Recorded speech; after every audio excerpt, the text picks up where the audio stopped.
অনন্ত বিস্তৃত অসীম এই ইউনিভার্স, যেখানে যে কোনো কিছুরই সৃষ্টি মানেই ধ্বংস আছে, এই সূত্রেরই ওপরে নির্ভরশীল মিস্ট্রি বক্স বাংলার আগের এক পর্বে আমরা আলোচনা করেছিলাম এই ইউনিভার্সের মধ্যে কিভাবে নক্ষত্রের বিনাশ বা ধ্বংস হয়। মহাকাশ বিজ্ঞান সম্পর্কিত সেই রোমাঞ্চকর পর্বটি না দেখে থাকলে উপরের কার্ডে বা নিচের ডেসক্রিপশন বক্সে দেওয়া লিঙ্কে ক্লিক করে সেই ভিডিওটি আপনি দেখতে পারেন।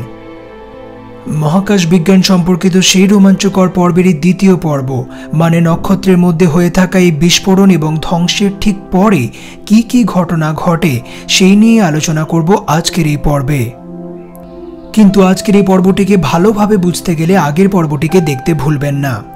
এবার কোনো নক্ষত্রের মধ্যে বিস্ফোরণ হয়ে তা ধ্বংস হওয়ার ঠিক পরের মুহূর্তে তার প্রত্যেকটি পার্টিকেলস বা কণা মহাবিশ্বের মহাশূন্যের মধ্যে ছড়িয়ে যায়, ছিটকে যায়, নষ্ট হয়ে যায় প্রত্যেকটি চার্জ পার্টিকেলস।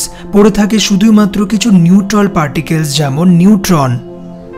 এবার এই নিউট্রন পার্টিকেলসগুলি গ্র্যাভিটেশনাল ফোর্সের দরুন একে অন্যের কাছে আসতে শুরু করে। এমন সময় ব্ল্যাক হোলের সৃষ্টি হবে কিনা সেটা সম্পূর্ণভাবে নির্ভর করে পড়ে থাকা নিউট্রন পার্টিকেলসের সংখ্যার ওপরে। যদি তা কম থেকে মাঝারি সংখ্যায় হয়, সেখান থেকে তৈরি হতে পারে নিউট্রন স্টার। কিন্তু সেই সংখ্যা যদি অধিক হয়, সেক্ষেত্রে তৈরি হবে এক অদ্ভুত গোলাকার শূন্যস্থান। বাকি থাকা অসংখ্য মাত্রার নিউট্রন পার্টিকেলসগুলি গ্র্যাভিটেশনাল ফোর্সের দরুন একে অন্যের কাছে এসে সম্মিলিতভাবে তৈরি করবে একটি গোলাকার শূন্যস্থান, যা গ্র্যাভিটেশনাল ফোর্সের দরুন ক্রমেই সংকুচিত হতে থাকবে। এমন অবস্থায় এই গোলাকার শূন্যস্থানটি ক্রমেই সংকুচিত হতে থাকবে, কারণ তাকে আটকানোর মতন কোনো নিউক্লিয়ার ফিউশন এনার্জি বা কোনো চার্জড পার্টিকেলস বাকি নেই। সুতরাং ঘটনাক্রমে গোলাকার শূন্যস্থানটির রেডিয়াস কমতে থাকবে এবং তার ডেনসিটি বা ঘনত্ব ক্রমে বাড়তে থাকবে। এমনই অবস্থায় এই রেডিয়াস যখন সোয়ার্সচাইল্ড রেডিয়াসের থেকেও কমে যাবে, তখন সৃষ্টি হতে পারে ব্ল্যাক হোল। আমরা জানি কোনো ব্ল্যাক হোলের মধ্যে গ্র্যাভিটি খুবই স্ট্রং, এবং আইনস্টাইনের সূত্র অনুযায়ী এই ইউনিভার্সের যেখানে গ্র্যাভিটি যত বেশি শক্তিশালী, সেখানে সময় তত ধীরে এগোবে। যেখানে গ্র্যাভিটি যত কম, সেখানে সময় তত দ্রুত গতিতে এগোবে। এই প্রসঙ্গে বৈজ্ঞানিকদের ধারণা, আমরা যদি একটি স্পেসশিপ নিয়ে কোনো ব্ল্যাক হোলের মধ্যে না গিয়ে তার আশেপাশে শুধুই মাত্র 1 ঘন্টা ঘুরে আবার পৃথিবীতে ফিরে আসি, এসে দেখব পৃথিবীতে 100 বছর কেটে গেছে। আইনস্টাইনের এই সূত্র অনুযায়ী সত্যি ব্ল্যাক হোলের আশেপাশে 1 ঘন্টা কাটিয়ে পৃথিবীতে ফিরে এলে আমরা রীতিমতন 100 বছর আগে ভবিষ্যতে পাড়ি দিতে পারি। আমরা জানি পৃথিবীতে কোনো বস্তুর উপরে গ্র্যাভিটেশনাল ফোর্স ক্যালকুলেট করা ফর্মুলা হলো F=gm1m2r², যেখানে r হলো পৃথিবীর কেন্দ্র থেকে সেই বস্তুর দূরত্ব।